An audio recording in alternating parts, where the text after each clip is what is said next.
एक ऐसा सिस्टम है जिसमें हम सब हैं, लेकिन जिससे कोई बच नहीं सकता। ये एक छिपा हुआ ढांचा है जो हमारी रोजमर्रा की जिंदगी के हर फैसले को कंट्रोल करता है। तो चलिए आज इस सिस्टम के पर्दे हटाते हैं।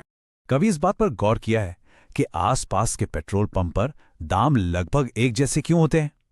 एक पंप पर रेट देखिए, फिर दूसरे पर, फिर तीसरे पर, सब जगह कीमत वही की वही, चाहे वो एचपी हो, इंडियन ऑयल हो या रिलायंस।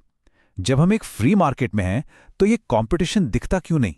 असल में जिसे हम कंपटीशन समझते हैं वो कंपटीशन है ही नहीं।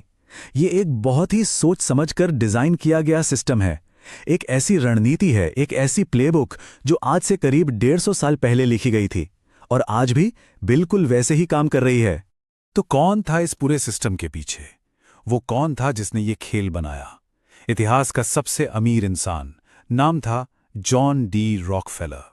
आज के हिसाब से देखें तो उनकी दौलत 400 बिलियन डॉलर से भी ज्यादा थी। सोचकर देखिए, उस वक्त अमेरिका की पूरी इकोनॉमी का 2% हिस्सा सिर्फ एक आदमी के पास था। लेकिन उनकी असली विरासत पैसा नहीं है, बल्कि वो सिस्टम है जो उन्होंने हमारे लिए छोड़ा है।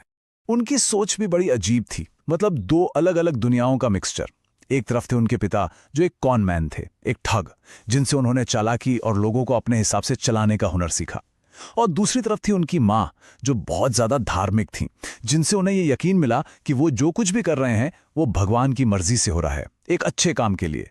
इसी वजह से वो एक ही वक्त पर बेरहम भी थे और खुद को सही भी मानते थे। तो चलिए रॉकफेलर की उस सीक्रेट प्लेबुक को खोलते हैं जिसके दम पर उन्होंने एक पूरी की पूरी इंडस्ट्री पर कब्जा कर लिया। उनकी इस रणनीति के दो बहुत ही जरूरी हिस्से थे। पहला हिस्सा था वर्टिकल इंटीग्रेशन। सीधे सीधे शब्दों में इसका मतलब है अपने बिजनेस को चलाने के लिए जितनी भी चीजों की जरूरत है उन सब का मालिक खुद बन जाओ। इससे किसी और पर निर्भर नहीं रहना पड़ता और सारा का सारा मुनाफा अपनी जेब में आता है। इसे एक चाय वाले के उदाहरण से समझते हैं। मान लीजिए एक चाय वाला है। शुरू में वो दूध, चीनी, चाय पत्ती, कप सब कुछ दूसरों से खरीदता है। लेकिन वर्टिकल इंटीग्रेशन में वो क्या करेगा? वो अपनी खुद की डेयरी खोल लेगा, अपनी चीनी की फैक्ट्री लगा लेगा, अपना चाय का बागान खरीद लेगा और तो और कप भी खुद ही बनाने लगेगा। अब क्या हुआ? बीच के सारे लोग हट गए और उनका मुनाफा भी अब उसी का हो गया। रॉकफेलर ने तेल के बिजनेस में बिल्कुल यही किया था। और इसके बाद आती है उनकी दूसरी और शायद ज्यादा खतरनाक रणनीति, हॉरिजॉन्टल कंसोलिडेशन।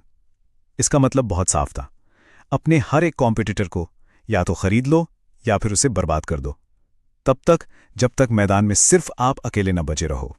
इसका सबसे बड़ा सबूत है 1872 का क्लीवलैंड मैसेकर। रॉकफेलर ने क्लीवलैंड की हर ऑयल रिफाइनरी के मालिक को एक ऑफर दिया, अपनी कंपनी मुझे बेच दो, और जिसने भी मना किया उसके खिलाफ एक प्राइस वॉर छेड़ दी। वो तेल इतना सस्ता बेचने लगे कि बाकी कॉम्पिटिटर्स का दिवालिया होना पक्का था।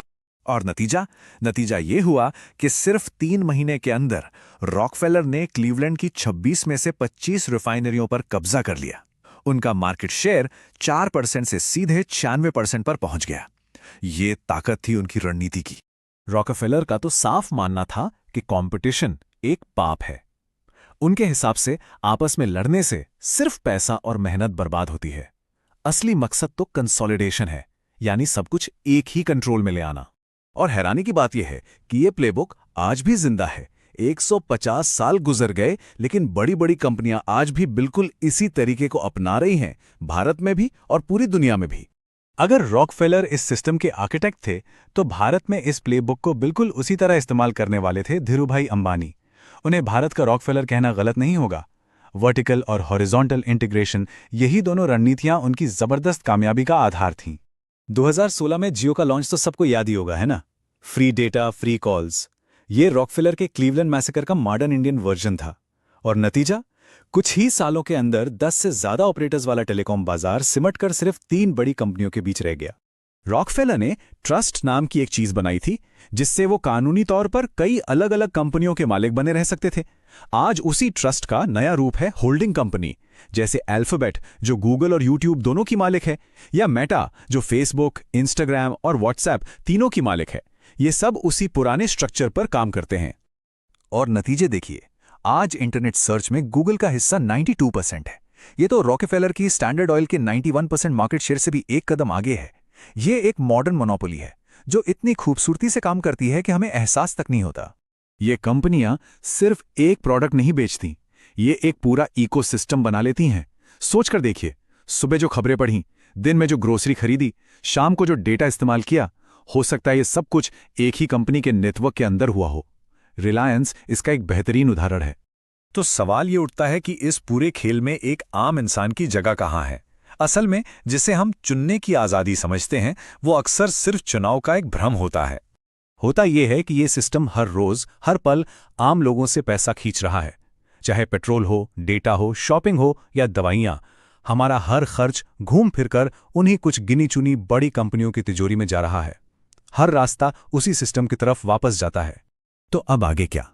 देखिए, 3 रास्ते साफ नजर आते हैं। पहला, इसे चुपचाप स्वीकार कर लें और जो सुविधा मिल रही है उसका मजा लें।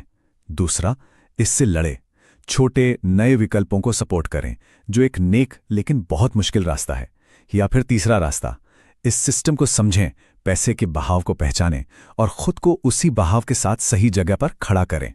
ये तीसरा रास्ता कहता है, उनमें से मत बनो जिनसे पैसा निकाला जा रहा है, बल्कि जो पैसा निकाल रहे हैं उनके मालिक बनो।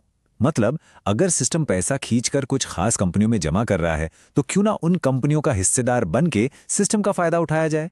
एक बात साफ कर दूं, ये कोई इन्वेस्टमेंट की सलाह नहीं है। ये सिर्फ उस पैटर्न को पहचानने की बात है जो 150 सालों से लगातार चल रहा है। सबसे बड़ी ताकत इस खेल को ठीक वैसे देखने में है जैसा ये असल में है। तो अब जब ये सिस्टम सबके सामने आ चुका है, सवाल ये है कि अगला कदम क्या होगा।